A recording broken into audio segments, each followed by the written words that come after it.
Good morning. So yesterday I laid out, excuse me. There, don't I look a lot younger? Good. Paid a lot of money for that light. So yesterday I laid out my 6 issues that I had with the Republican Party. And there was a seventh issue that I didn't specifically lay out because it's not really totally the fault of the Republicans. But that has to do with immigration. And there's plenty of blame to go around on that issue. So that's not a traditional, and that's really only a recently developed issue. And I say recently, I mean within the last 10 years. So the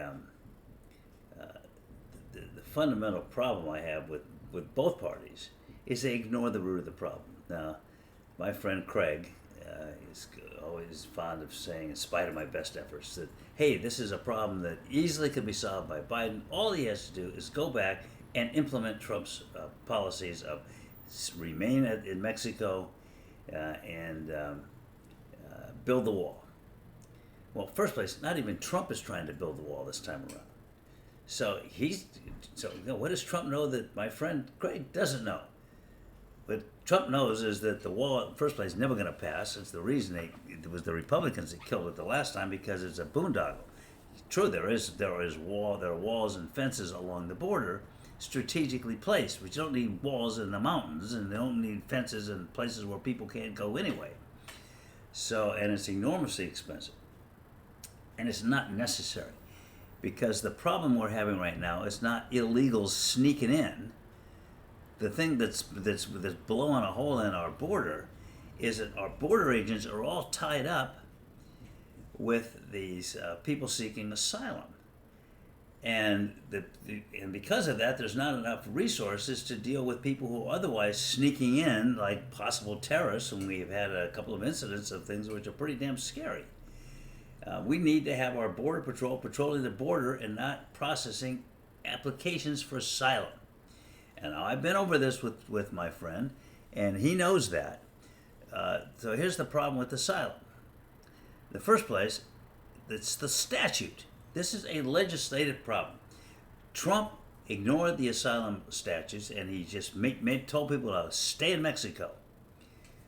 Well, that's a violation of the statute, because the statute says, and Craig, you need to read the statute.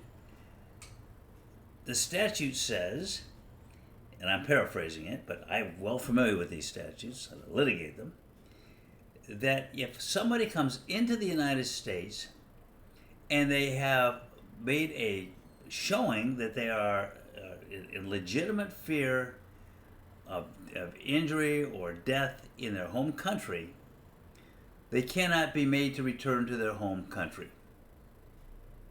That means they have to be released in the United States. So those people who get here, that is until their hearing date. So those people who get here, they know the questions that are going to be asked. The coyotes tell them how to answer those questions. They have a script. They come here, they ask the questions, they answer the questions in such a way as to create the possibility of that risk obtaining. So they are entitled to stay in this country until they get their hearing and a resolution of their claim. Now, I do these things. Over 90% of these people, well over 90% of them, are denied.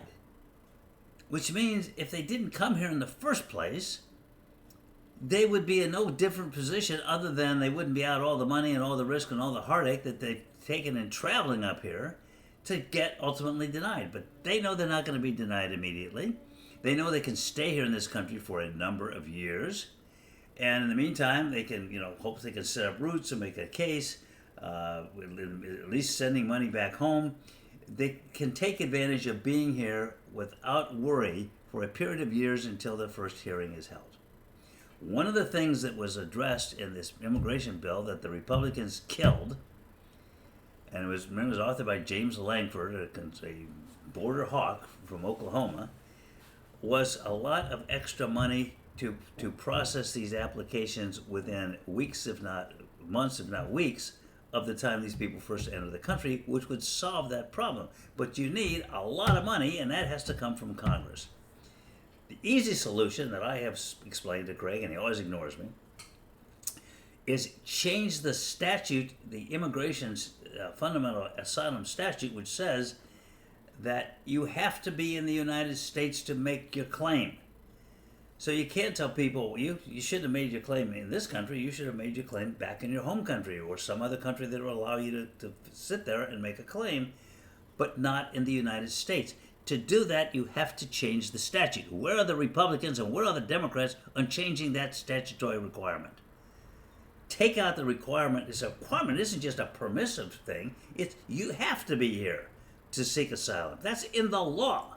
That's not something that Biden can ignore and move past by executive action. Or he'll be reversed by the courts immediately, which will lead me to the Remain in Mexico thing in a second. But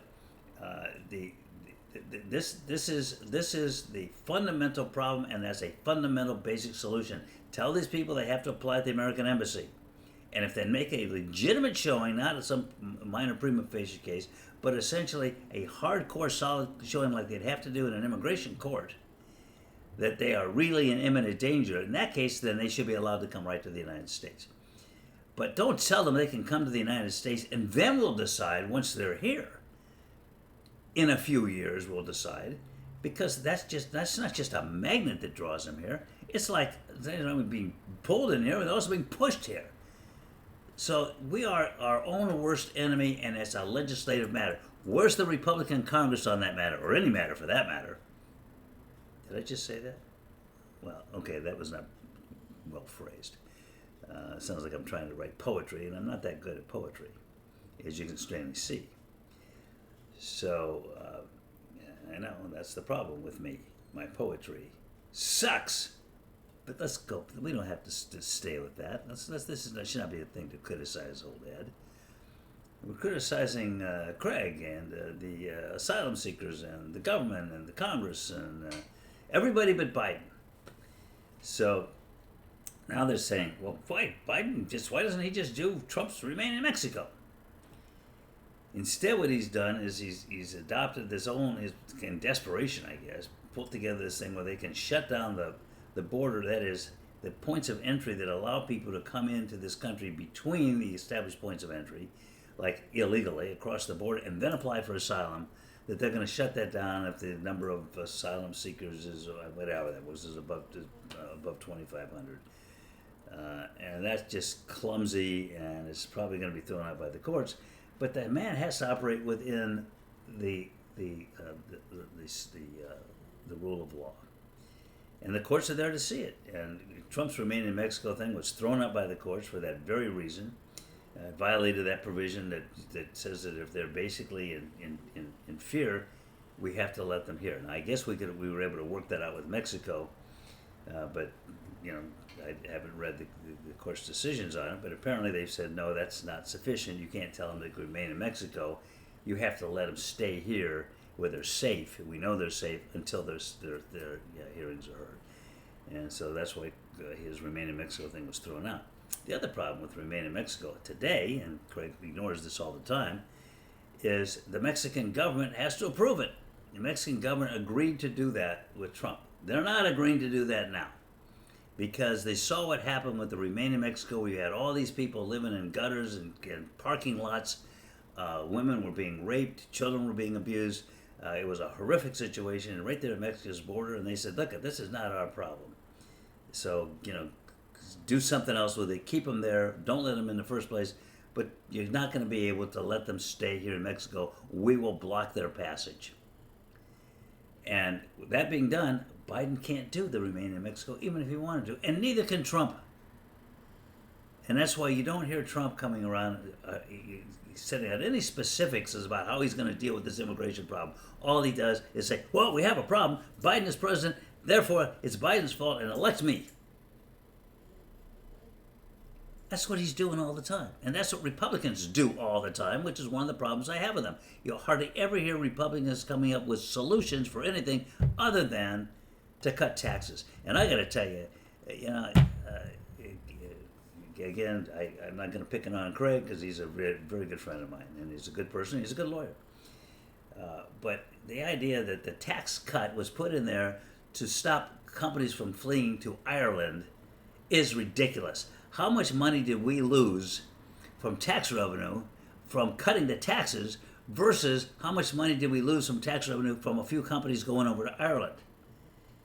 And right now, what's going on with all these companies that were supposed to flee to Ireland, they're staying here, not because of the Bush tax cuts, but because of the investment programs of the Biden administration, which is now bringing back into this country the chip industry with this CHIPS Act. That's what makes a difference.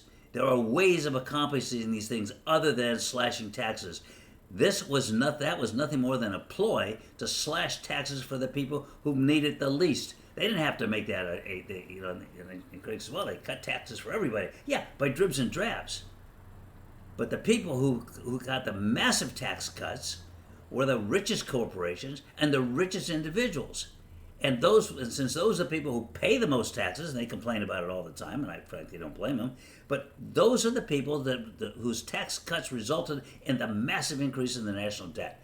And Nancy Pelosi was right, and I'm sorry, Janet Yellen was right. Nancy Pelosi was not right. Janet Yellen was right in that the biggest problem with the national debt isn't so much the base of the debt, it's the interest. And you look right now, our interest rate on the national debt is close to our military expenditures. And that interest rate that we're paying is the money that comes directly out of the taxpayers' pockets and goes right into that, to paying interest on that debt. And that is money that comes right out of the ability of the government's other programs to be financed properly. The national debt is a time bomb. It's been ticking all along. It's at the point now where it can cause a major crisis in this country. We've got to stop ignoring it, and we certainly have to stop cutting the damn taxes. And the Trump tax cut was supposed to expire in 2025. That's a complicated issue. That's one part of the tax cuts. But Trump now is running on the platform of going back in and having another tax cut. And the Republicans aren't going to let that other tax cut expire. So, because they never do. And this is not something which is new. This has been going on in the last podcast I talked about it. It's been going on for years now. Republicans slashing taxes and causing great damage to the economy. That's just a fact. That's a fact, folks. I like to deal in facts. So those are two issues. But the issue I have with the Democrats on immigration, which is why I can't say it's a Republican issue, is that the Democrats don't do anything either. They've had this asylum issue problems sitting there facing them when they controlled the House and the Senate and the presidency, and they did nothing about it either. And they're not trying to. And now they're criticizing Biden. Those are one part of the Democratic Party, not mine, that are criticizing Biden because of this new policy of shutting down the border and trying to aggressively do something to cut back on the number of people coming here to seek asylum. Because that's the problem, the number of people seeking asylum. And they're saying, well, that's unfair to these poor people. It's not unfair to those poor people because most of them have no legitimate basis to seek asylum in the first place. So stop your whining, Democrats, and get off your butt and start addressing the proposals that I have made to all of you repeatedly. And apparently you're the only ones who listen to me. And so get off your butts and go write letters to your congressman and the president. But don't write letters to me because, reading's not my strong suit. But going to bed is, so I'm going to go take a nap. Au revoir. Bye.